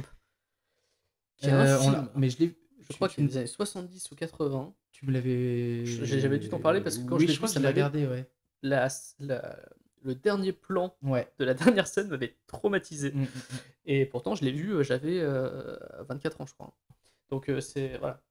Et en fait, les films des années 80 ont un grain, ont une image, ont un côté plus brut. Je suis d'accord. Que tu n'avais pas par la suite après, voilà. Mais il y a le fun, en fait. Il y a un moment dans l'histoire du slasher, on en avait parlé, je pense qu'on avait beaucoup parlé de slasher au moment de Black Christmas. Évidemment. Parce que c'est considéré aujourd'hui comme le premier d'entre eux, hein, qui a inspiré beaucoup d'autres films. On vous invite à écouter notre épisode sur Black Christmas si vous ne l'avez pas écouté. Et à regarder le film qui est très bien. On vous explique ce que c'est un slasher, tout ça. Plus d'informations là-dessus. Et en fait, il y a un moment donné où le fun rentre dans le slasher et ça devient un film un peu d'adolescent. Et le fun rentre, je sais pas à partir exactement de quel moment, mais le slasher change complètement à ce moment-là. Mais toi, du coup, ce que tu préfères, c'est le slasher fun. Le slasher fun. C'est pour ça que j'adore Scary Movie 1, par exemple. Le 2, un peu moins, et tout ce qu'ils ont fait par la suite, vraiment beaucoup moins. Mais Scary Movie, le premier, me fait toujours hurler de rire. Et en fait, je retrouve la vibe en mode un petit peu comme Urban Legend, mais en plus drôle. Ouais. Mais je préfère quand même Urban Legend parce qu'il y a quelques moments de tension qui fonctionnent pas trop mal. Et je préfère l'équilibre là que tu trouves dans ce genre de film. Moi, Souviens-toi l'été dernier, c'est un de mes films de culte, par exemple. J'adore ce film. Mais c'est vraiment Urban Legend qui tient la palme pour ça. Je me souviens qu'on avait vu les 3 ensemble. Oui. Et les 2 premiers sont très bien. Et le 3. Le 3, il est à côté de la plaque. Le 3, c'est une catastrophe. Un film, c'est ça ou c'est dans le 2 C'est dans le 2 qui tourne un film. Ils sont en école de cinéma. Oui, ils sont en école de cinéma. Et c'est quoi le 3 du coup? Le 3, c'est Bloody Mary. Oh oui. Rien que de dire le titre, ça me revient. C'est-à-dire que là, on part, on sort des légendes urbaines, on va dire, Ouais. réalistes, pour entrer dans les légendes urbaines paranormales, Ouais. et ça devient n'importe quoi. C'est- Et bah, je vous conseille de le regarder parce que c'est drôle du coup. Ouais. Mais c'est pas terrible. C'est pas terrible. Voilà. Ah, les. Toi, il y a une scène qui t'avait fait flipper dans ce Mais film, par non. contre. Ah bon? Oui, une scène avec des araignées. Ah bah oui, forcément. Une légende urbaine, Voilà, tu mets, des je pense araignées que sous la peau. Ah oui, bah, C'est la de même. toute façon, tu mets un documentaire animalier avec des araignées, déjà, c'est le pire film d'horreur qui puisse exister pour moi. Non, je suis en train d'essayer de me rappeler. Est-ce que c'est. Oh là là, je vais pas y arriver. Le tueur avec un masque qui, dans la première scène du premier film, tue sa famille le jour d'Halloween. Classique. Bah, Halloween. C'est Halloween, voilà, merci. Ah, Tout simplement. Avec vue à la première personne. Vu à la première personne, voilà, bon bah voilà. Hein. Premier film, deuxième film, troisième film, tu t'en souviens? Ah bah oui. Halloween 3. Halloween 3. Magnifique, qui n'a rien à voir avec Halloween du coup. Et qui n'a strictement rien à voir. C'est marrant parce que le 4 reprend sur un Halloween classique, mais le 3 au milieu n'a rien à voir. Et ben tu sais qu'à posteriori, je me souviens quand on l'a vu, parce que tous ces films d'horreur, on les a pour beaucoup vus à Lyon. Tu te souviens? Dans cet Ton appartement de Lyon, tout à fait. Et a posteriori, et ben, cet Halloween 3, je l'aime bien. Mais moi aussi. Et C'est tu sais fou, ce qui m'a aidé à mieux l'apprécier? Non, vas-y, dis-moi. C'est qu'il y a le Fossoyeur de films, dont j'ai Ah, déjà parlé dans cette ouais, émission, ouais, qui est ouais. une super chaîne YouTube. D'ailleurs, Big Up Fossoyeur de films qui vient d'Avignon, qui est une Ah. très belle ville où j'ai fait mes études. Il a fait une vidéo sur Halloween 3 où il réhabilite un peu le film, justement. Et, Ah oui, bah, il me filme qui mérite d'être réhabilité. Et en c'est effet, après avoir vu cette vidéo que je me suis dit, tiens, je vais me le refaire quand même. Ouais. Au cas où, va pouvoir voir. Et ben en fait, ouais. En fait, ouais. Il y a un truc qui fonctionne bien. Je sais qu'on avait beaucoup rigolé quand on l'a vu parce que c'est Bah, années 80 à mort, il y a des moustaches dans tous les ça, sens, c'est n'importe oui. quoi. Alors, c'était le film moustache. C'est le film moustache. La Tout le moitié monde a des moustaches, acteurs, je pense. la moitié ou les trois quarts des acteurs ont des moustaches. Mais en fait, ce qui nous avait surpris, c'est qu'on n'avait pas fait de recherche sur le film avant, qu'on avait vu Halloween 1, Halloween 2. Qu'on pensait qu'on allait retrouver Michael Myers. Voilà, et on se demandait en fait si on s'était pas trompé, si juste le torrent était pas sous un faux nom, quoi. C'est-à-dire à un moment Mais donné, non, tu non, te non. dis qu'est-ce qui se passe. Et surtout que ce n'était pas possible parce que je me souviens que j'avais acheté le DVD. Ah ouais? Oh, mais oui, oh là là. Et je l'ai toujours. Oh, bah, j'espère bien. Dans un carton quelque part. Mais je l'ai toujours. Ah ouais, c'est des films. C'est vrai qu'Halloween 3, c'était compliqué. Mais en fait, il est différent. Oui. C'est l'enfant différent de la famille Halloween. C'est... Il est un peu différent. L'enfant, vas-y. Non. Je sais pas comment on pourrait l'appeler, mais oui, c'est l'enfant différent. Bon, je pense qu'on a fini avec nos films on d'horreur. pourrait Ça parler- fait un petit moment qu'on On enregistre pourrait parler d'ailleurs. pendant des heures de cette façon. mais- Ah, mais ça tellement. Je te propose de passer au courrier des auditeurs. Parce Eh qu'on ben, a écoute, pas mal de choses à dire. Ouais, ça fait longtemps qu'on en a pas fait. Et ouais, je suis d'accord. Alors, on va commencer déjà par une annonce que vous avez sans doute déjà vue depuis le temps. Hein. On est sur Deezer maintenant. Et Hein, ça se fait, ça, les premiers jours, on était sur la page d'accueil de Deezer, à côté de podcasts qu'on adore, donc notamment La Poudre et Super Héros, hein, par exemple, qui sont d'excellents podcasts. Et on remercie nos auditeurs, déjà qui nous ont hissés ici, et les nouveaux qui ont eu la curiosité de cliquer, parce que ça s'est ressenti. Hein, j'ai vu Oui. beaucoup On l'a d'écoutes bien, d'un coup. ressenti. On l'a bien ressenti. C'était assez surprenant de voir un épisode de Tristement Tragique, par exemple. C'était le dernier épisode en date quand on est arrivé sur Deezer. Cinéma Chicha. Monter aussi haut d'un coup, donc c'était cool. Et on est content de voir qu'il y a des gens qui aiment les deux formats et qui sont assez curieux pour venir écouter ce qu'on fait et qui restent. Et voilà, c'est vraiment cool, on est content. Donc voilà, vous pouvez nous retrouver sur Deezer parce que déjà c'est un peu plus pratique, je pense, pour certaines personnes. On a eu notamment un commentaire qui nous disait que l'interface de SoundCloud c'était vraiment chiant. La personne n'aimait pas du tout. La personne n'aimait pas. C'est vrai que l'interface de SoundCloud est pas évidente. Ah bon, j'ai jamais vécu comme ça, moi. Pour lâcher des commentaires et tout, c'est un peu compliqué, c'est un peu chiant. Lâcher des coms. Après, sur Deezer, tu peux pas en mettre, je crois. Donc, d'accord. Est-ce que t'as du timecode un peu sur SoundCloud pour mettre du... Ouais, c'est ça. Et puis même pour télécharger, il faut que tu cliques à un endroit, puis ça ouvre un petit pop-up et il faut télécharger. Ouais. C'est un peu plus chiant. Compliqué, ouais. Alors que c'est vrai que sur iTunes et sur Deezer, direct, tu synchronises. Ouais. C'est bon, quoi. Et sur Podcast Addict aussi. Ouais. C'est vrai que c'est cool.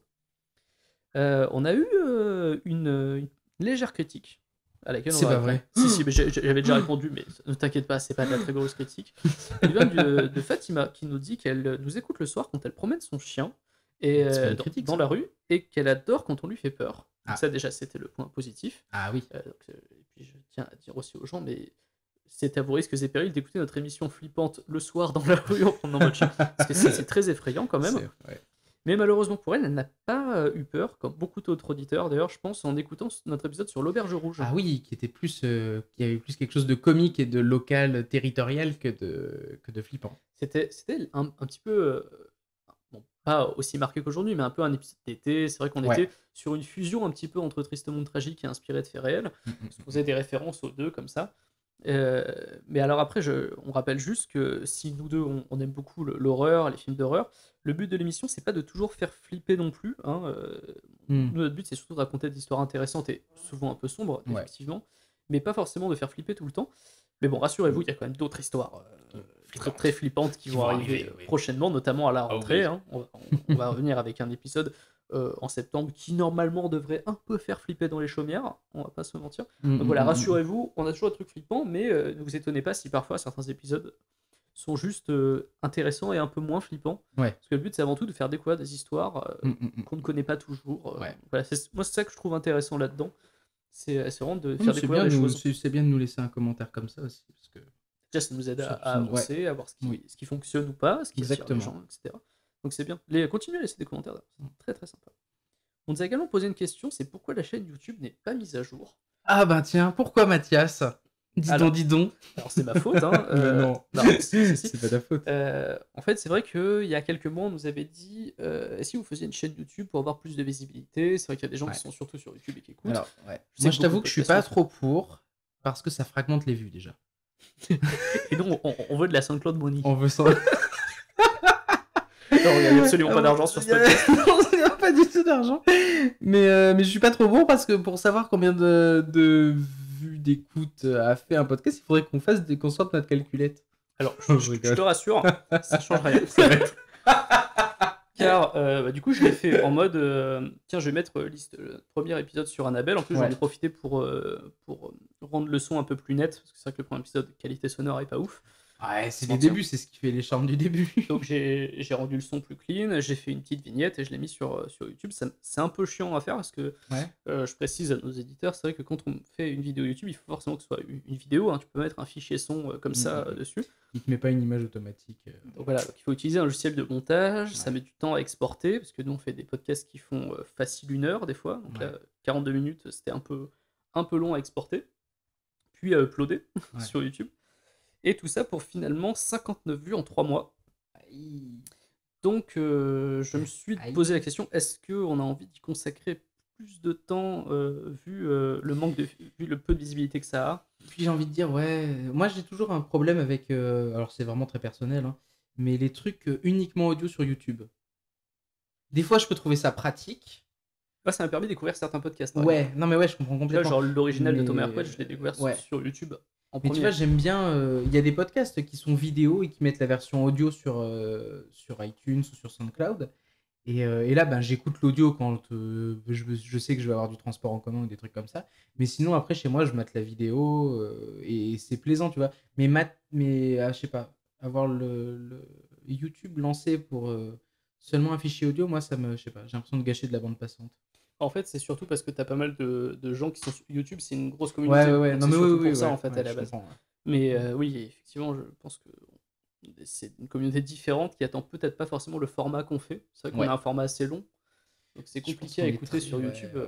Les gens qui écoutent sur YouTube généralement le font au boulot ou quoi, et écouter un pote, au boulot, en pause, à un endroit où tu as du wifi généralement. Et donc c'est vrai que écouter une émission de 50 minutes, 1 heure, là cet épisode est en train d'exploser tous les compteurs par exemple. C'est compliqué de l'écouter sur YouTube, je pense. Donc du coup, c'est vrai que SoundCloud, iTunes, les applis de podcast, Deezer, c'est peut-être plus adapté, je pense. Donc désolé, hein, mais à l'avenir, je pense pas qu'on postera d'autres épisodes sur YouTube. Ça m'étonnerait. Donc voilà. À moins qu'un jour, on enregistre un épisode vidéo. Ce qui pourrait... Un jour, on sait pas. Faudra voir ça quand on aura une caméra. Si vous nous faites, si vous nous le demandez... Et si vous êtes d'accord pour faire du obligé public, de montrer ton visage. Je mettrai un masque. Ah oui, en plus j'ai des super masques que j'ai récupérés à Slip No voilà. More. Des masques bien flippants. Donc ce sera bien que je suis allé faire une expérience, je pense que j'en parlerai une autre fois. Ouais. Euh, T'es allé faire une expérience. je suis allé faire une expérience étrange à New York. Pendant mes vacances, je suis allé à New York faire Sleep No More, qui est Qui en fait, c'est juste un endroit où t'enlèves ton slip, c'est ça? Ouais, voilà. Tu le remets plus Sleep jamais. No More. Sleep no more. T'enlèves ton... T'es con. Ah, j'étais obligé de la faire. Désolé. C'est une blague que normalement je censurais dans Inspiré de Ferrel. Eh oui. Et que je laisserais dans Tristement Tragique. Mais là, comme c'est l'été, bon, oui, c'est la détente. je tolère. Donc ouais, Sleep No More, c'est une expérience de théâtre immersif, c'est comme ça qu'on appelle ça. En gros, vous rentrez dans un espèce d'hôtel années 30, années 40, on vous file un masque, vous n'avez plus le droit de parler, et c'est une pièce de théâtre en simultané sur 4 étages, et vous pouvez aller exactement où vous voulez. Et si tu parles, il se passe quoi, du coup? Il y a des mecs avec des masques noirs qui sont là pour assurer la sécurité, donc ils flippant. t'écartent. Voilà. Et donc c'est dans une ambiance très lynchienne, c'est excellent, mais j'en parlerai plus longuement une autre fois. Et donc du coup j'ai gardé les masques de ce truc. Ils sont bien flippants comme il faut. C'est-à-dire que moi ça m'est arrivé d'avoir peur d'autres spectateurs en les croisant dans des couloirs, tu vois, parce qu'ils avaient le masque et ils avançaient d'un pas assez rapide.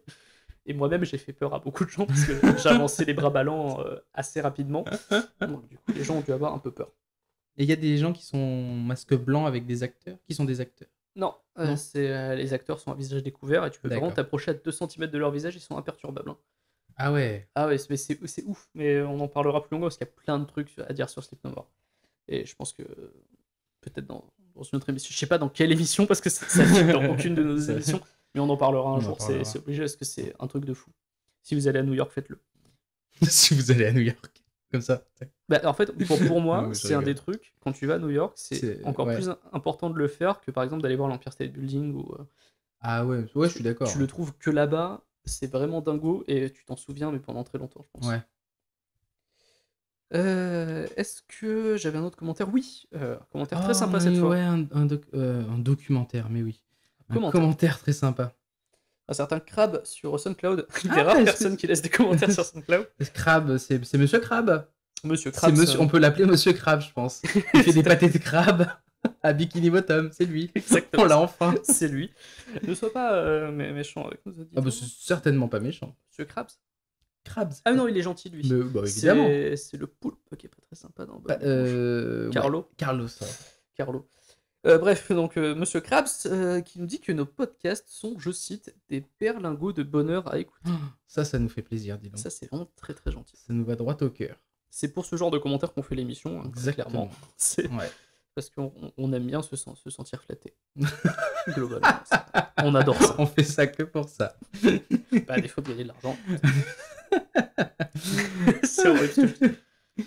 Ah non, mais en vrai, c'est vraiment cool et merci à Crab, du coup. Et d'ailleurs, il y a une autre info, un autre commentaire qui nous a fait énormément plaisir, c'est celui de Luna. De Luna, qui a inauguré quelque chose, hein, puisque... c'est un événement. C'est un événement qu'on ne pensait ne jamais arriver.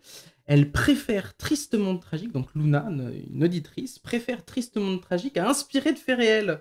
C'est incroyable. Je pensais pas que ça arriverait. Incroyable. Mais en fait, si. Et ouais.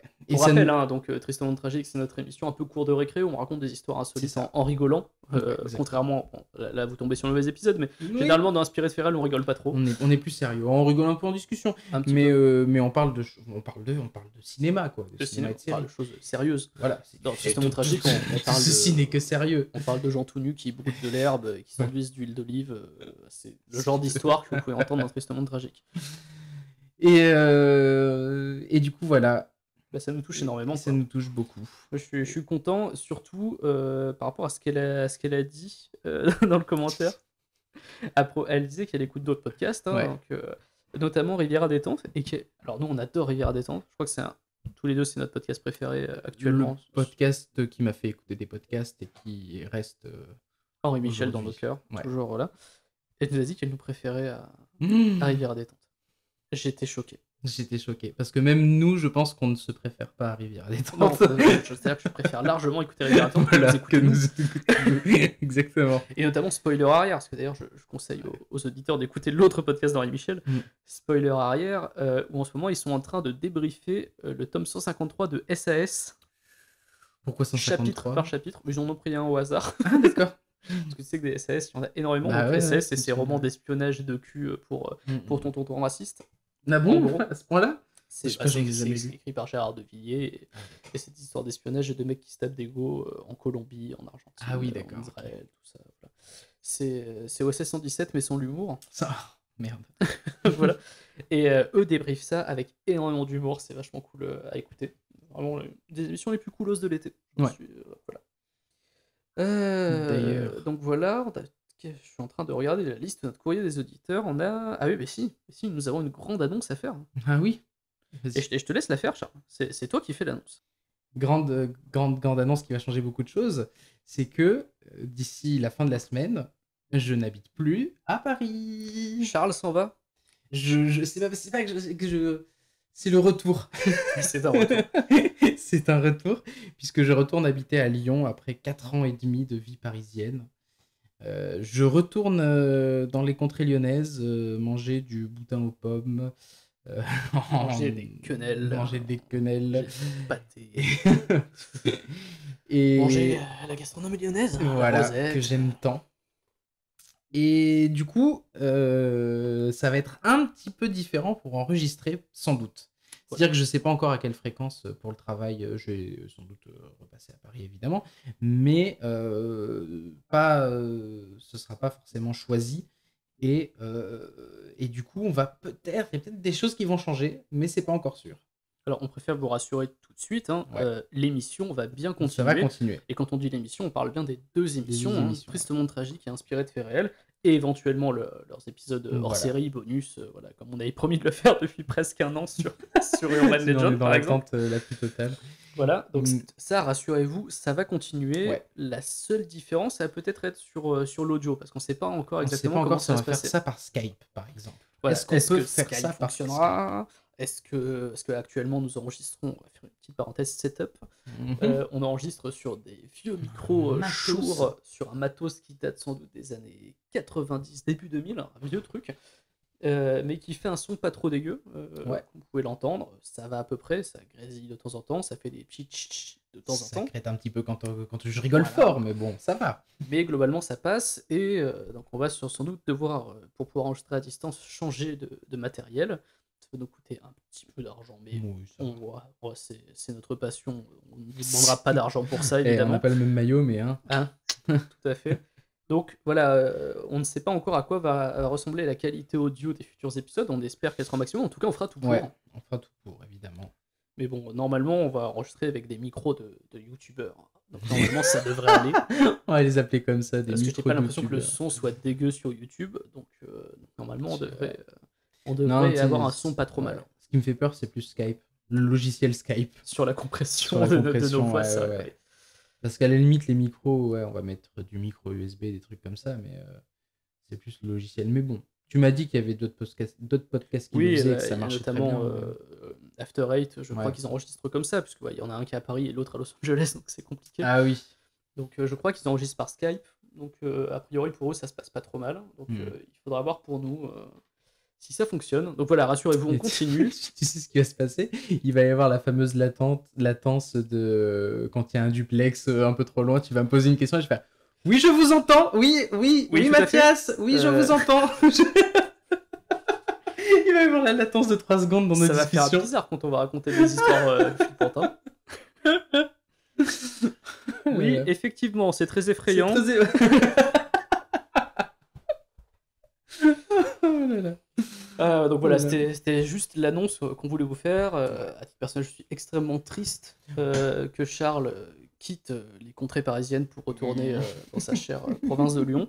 C'était choisi. Hein. J'ai eu l'opportunité d'aller travailler à Lyon et donc c'était un choix. Et je ne le regrette pas. Parce que Tu en j'aime assumeras ça. les conséquences. J'adore cette ville et puis voilà. Mais rassurez-vous, voilà, les épisodes seront soit enregistrés à distance, soit peut-être de temps en temps, soit à Lyon, soit à Paris avec notre matériel c'est qui est vrai très qu'on pourrait faire mobile, ça aussi, ouais. finalement. Je crois que Toi, de toute façon, tu pourras louer une camionnette. On est mobile. je crois qu'en cumulé, tout le matos, il doit peser 6 kilos. Ouais, Donc en vrai, je prends un sac à dos, c'est réglé. Donc non, ça va. Voilà. C'était l'annonce qu'on voulait vous faire et je crois que qu'il est temps de vous laisser parce que cet épisode est quand même extrêmement Ouais, long. ça va être le plus long, mais c'est pas grave parce que c'est l'été, que vous avez du temps. Et que Et voilà, quoi. on voulait vous faire ce petit épisode un peu plus personnel, tout en vous racontant quand même une histoire un petit peu effrayante. Hein. Les Dames Blanches, on en avait jamais parlé dans cette émission, et bien c'était l'occasion. Donc c'était plutôt cool. Et en attendant de vous retrouver pour un futur épisode d'inspiré de faits réels, qui sortira donc au mois de septembre, on ne vous dit pas encore de quoi ça va parler, mais en tout cas ça fera un petit peu flipper, je tiens à vous le dire. On vous fait de gros bisous. De gros bisous. Et vous pouvez nous suivre sur les réseaux sociaux, j'ai complètement oublié oublié de le dire. Allez sur Twitter, Les gens le savent, @IFR Podcast, ou sur Facebook. Sur la page inspirée de faits réels, sur Exactement. SoundCloud, vous pouvez nous laisser des commentaires, comme Crab par exemple, Comme Crab, Crab, qui nous l'a fait, c'est très sympa. Sur iTunes, Sur vous pouvez laisser iTunes, des avis, et également sur nos applis de podcast, Podcast Addict, et puis sur Deezer maintenant. Et maintenant sur Deezer. Et maintenant sur Deezer. Ça fait bizarre de le dire comme ça, hein, mais sur ouais, Deezer. pour moi, Deezer n'existait plus depuis super longtemps. Arrête, après ils vont nous enlever. déprogrammer. Non, mais ça marche. En fait, non, il y a pas. Genre, ils ont ouvert un marché aux États-Unis, quoi. Ils sont développés. Il me semble, il y a pas un En truc France, ça marche très bien. Ça marche très bien, ouais. Et je trouve ça vraiment cool qu'ils s'ouvrent au podcast, et pas qu'au Ouais, podcast je savais pas, de ouais, grandes tu vois. chaînes de radio, Ouais. mais aussi au podcast indépendant. Puisque, on parlait d'Henri Michel tout à l'heure, il est également dessus. On a ok. tout ce qui vient de l'univers Riviera Ferraille qui est dessus. Mm, Donc il y a également Ref Nécessaire de Clem qui est dessus. Donc c'est vraiment cool qu'ils mettent comme ça des podcasts indépendants français en lumière sur leur plateforme, qui est quand Ouais, même c'est chouette, pas mal ouais. suivi. Tu vois, genre par exemple, ma petite sœur, un abonnement premium à 10 heures. C'est pas vrai. Eh bien oui. Oh, je suis Et étonné. bien dis donc. maintenant, elle est abonnée. Elle est Et abonnée maintenant, à elle ton regarde podcast. à chaque fois que ça sort. Oh là là. Elle peut la voir. Vois-tu. C'est magnifique. C'est la technologie. technologie. Ouais, c'est ça. On est en 2017. On fait des gros bisous à nos on va auditeurs, faire on des leur gros dit à la bisous prochaine. et on vous dit bonne soirée, bonne matinée, où que vous soyez et quand que ce soit. Allez, à la Et à prochaine. la prochaine. Bisous. Bisous.